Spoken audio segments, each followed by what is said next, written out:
vous pouvez me soutenir en mettant un j'aime, en vous abonnant et en laissant un commentaire. C'est gratuit et cela m'encourage vraiment à continuer. Merci.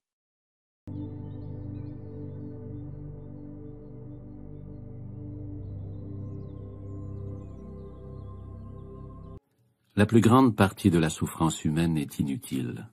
On se l'inflige à soi-même aussi longtemps qu'à son insu, on laisse le mental prendre le contrôle de sa vie.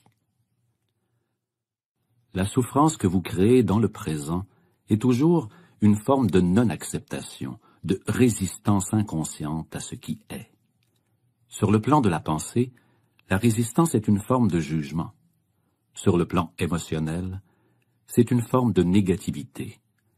L'intensité de la souffrance dépend du degré de résistance au moment présent, et celle-ci, en retour, dépend du degré d'identification au mental.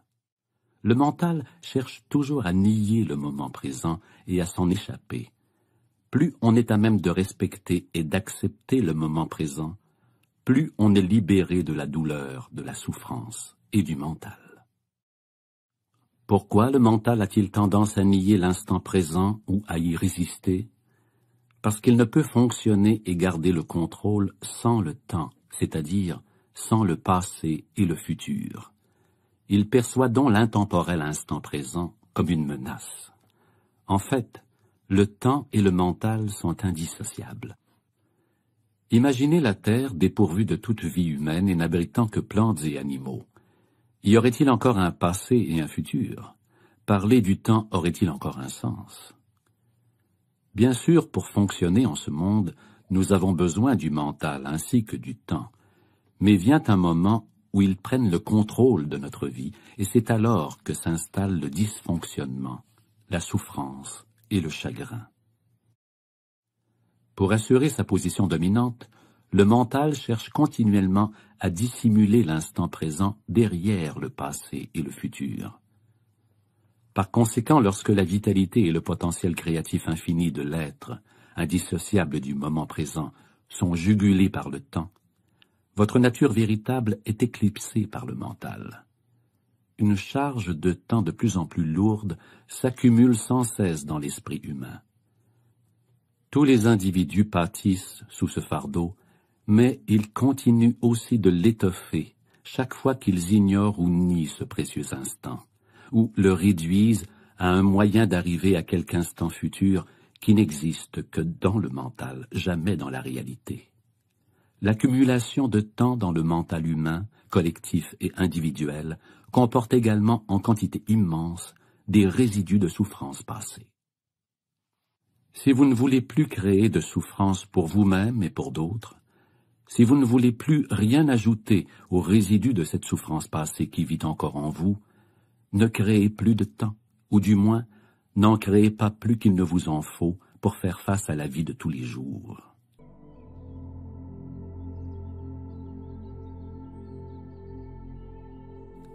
Comment cesser de créer du temps? Prenez profondément conscience que le moment présent est toujours uniquement ce que vous avez. Faites de l'instant présent le point de mire principal de votre vie. Tandis qu'auparavant vous habitiez le temps et accordiez de petites visites à l'instant présent, faites du maintenant votre lieu de résidence principal et accordez de brèves visites au passé et au futur lorsque vous devez affronter les aspects pratiques de votre vie. Dites toujours oui au moment présent, dites oui à la vie, et vous la verrez soudainement se mettre à fonctionner pour vous plutôt que contre vous.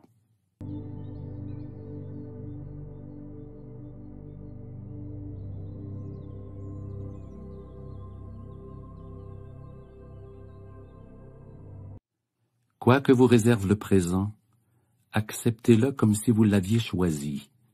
Allez toujours dans le même sens que lui et non à contresens. Faites-vous-en un ami et un allié et non un ennemi. Cela transformera miraculeusement toute votre vie. Tant que vous êtes incapable d'accéder au pouvoir de l'instant présent, chaque souffrance émotionnelle que vous éprouvez laisse derrière elle un résidu. Celui-ci fusionne avec la douleur du passé qui était déjà là et se loge dans votre mental et dans votre corps. Bien sûr, cette souffrance comprend celle que vous avez éprouvée enfant, causée par l'inconscience du monde dans lequel vous êtes né. Cette souffrance accumulée est un champ d'énergie négative qui habite votre corps et votre mental. Il s'agit du corps de souffrance émotionnelle. Il a deux modes d'être, latent et actif. Un corps de souffrance peut être latent 90% du temps. Chez une personne profondément malheureuse, cependant, il peut être actif tout le temps. Certaines personnes vivent presque entièrement dans leur corps de souffrance, tandis que d'autres ne le ressentent que dans certaines situations, par exemple dans les relations intimes, ou les situations rappelant une perte ou un abandon survenu dans leur passé, au moment d'une blessure physique ou émotionnelle. N'importe quoi peut servir de déclencheur, surtout ce qui fait écho à un scénario douloureux de votre passé. Lorsque le corps de souffrance est prêt à sortir de son état latent, une simple pensée ou une remarque innocente d'un proche peuvent l'activer.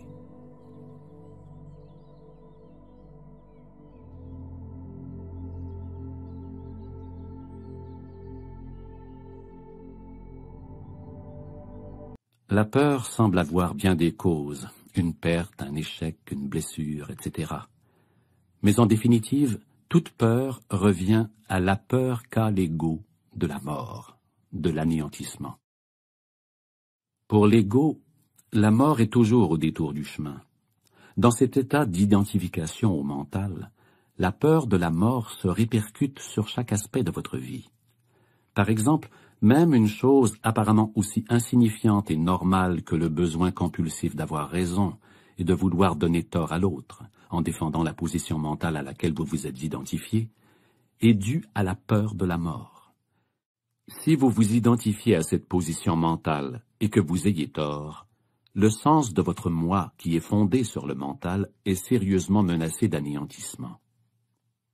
En tant qu'ego, vous ne pouvez alors vous permettre d'avoir tort, puisque cela signifie mourir. Cet enjeu a engendré des guerres et d'innombrables ruptures. Lorsque vous vous serez désidentifié de votre mental, avoir tort ou raison n'aura aucun impact sur le sens que vous avez de votre identité. Et le besoin si fortement compulsif et si profondément inconscient d'avoir raison, qui est une forme de violence, ne sera plus là. Vous pourrez énoncer clairement et fermement la façon dont vous vous sentez ou ce que vous pensez, mais sans agressivité, ni en étant sur la défensive. Le sens de votre identité proviendra alors d'un espace intérieur plus profond et plus vrai que le mental. Ainsi, quiconque est identifié à son mental et par conséquent coupé de son pouvoir véritable, de son moi profond enraciné dans l'être, sera affligé d'une peur constante. Un autre aspect de la douleur émotionnelle inhérent au mental et à l'ego, c'est le sentiment profondément ancré de ne pas être entier. Chez certaines personnes, il est conscient, chez d'autres pas. S'il est conscient, il se manifeste sous la forme du sentiment dérangeant et permanent d'être insignifiant ou pas assez bien. S'il est inconscient, il ne sera ressenti qu'indirectement comme une soif, un désir et un besoin intense. Dans un cas comme dans l'autre, les gens entament souvent une démarche boulimique de gratification de l'ego et aspirent à acquérir des choses auxquelles s'identifier pour pouvoir combler ce trou qu'ils sentent en eux. Alors ils courent après les biens, l'argent, le succès, le pouvoir, la reconnaissance ou une relation spéciale pour mieux se sentir, pour être plus complet. Mais même lorsqu'ils ont obtenu tout cela, ils découvrent sans tarder que le trou est encore là, qu'il est sans fond.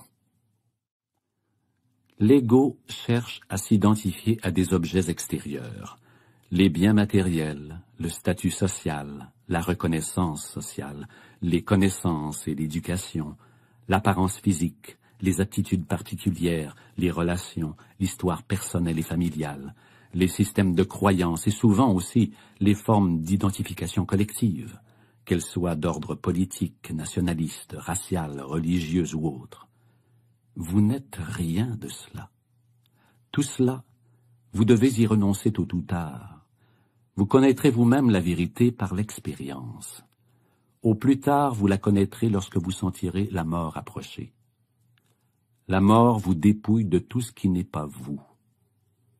Le secret de la vie, c'est de mourir avant de mourir et de découvrir que la mort n'existe pas.